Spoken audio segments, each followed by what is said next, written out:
Hey, now Porter got an eye like an eagle, sworn to save the life of the prophet of the Lamb. Many men are lying under 6 feet of ground, far from the smoking gun of modern day. Hey, now Porter got an eye like an eagle. Well, good Saturday morning. How's it going for you? I got my coffee as usual.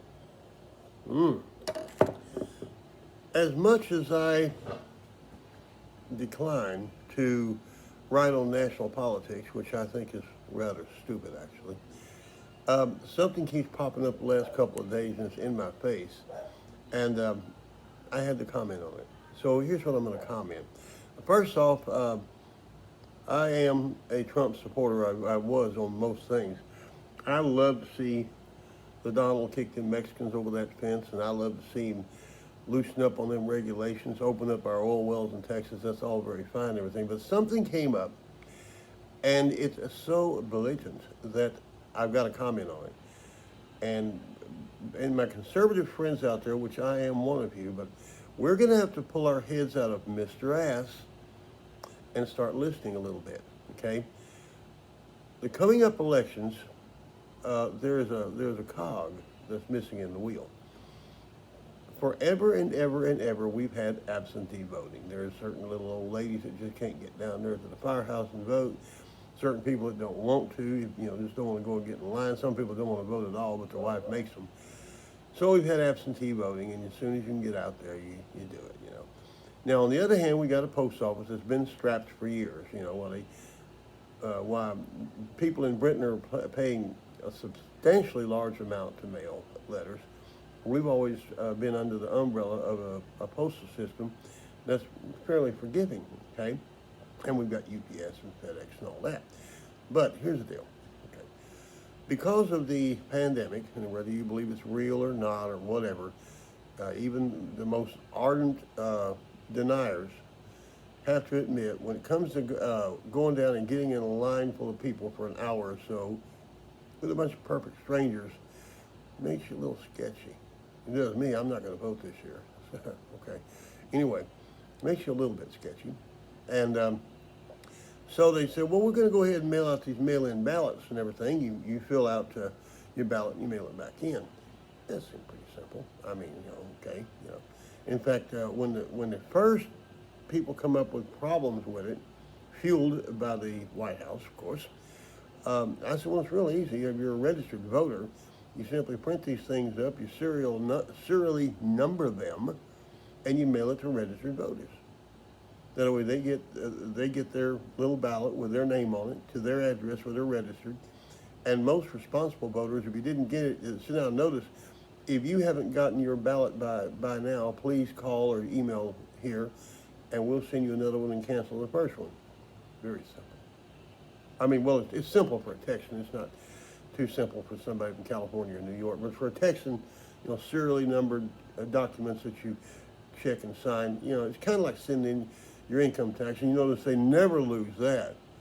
Oh, no. You ever send in your income tax and the IRS calls you and said, it was lost in the mail? No. Okay, anyway.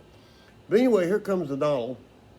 And he says that it's filled up with danger and the votes won't be right and Hillary will have Bill over there getting all kinds of stacks of voters' cards and filling them out himself and yada, yada, yada. All right.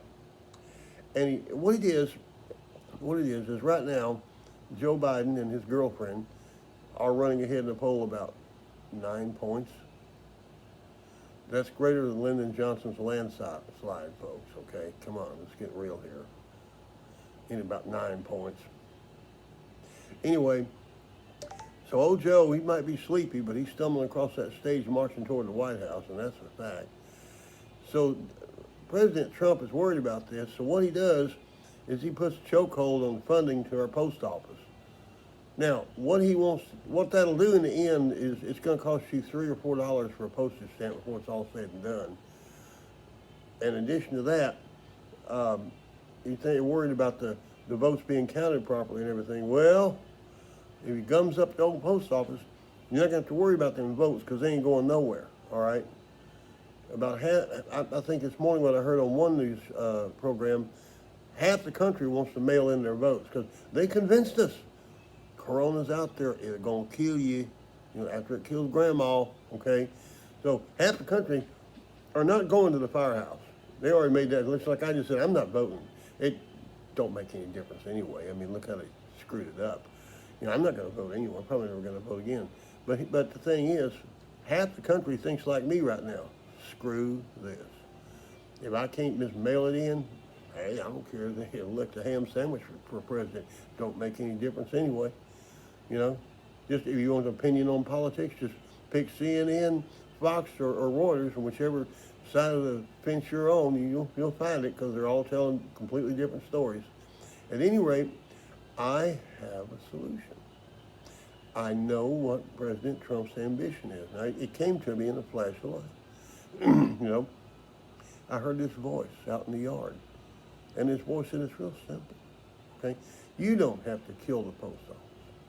You don't have to spend all this effort, time, and everything to deprive them of the money they need to pay their employees and deliver your mail to your mailbox.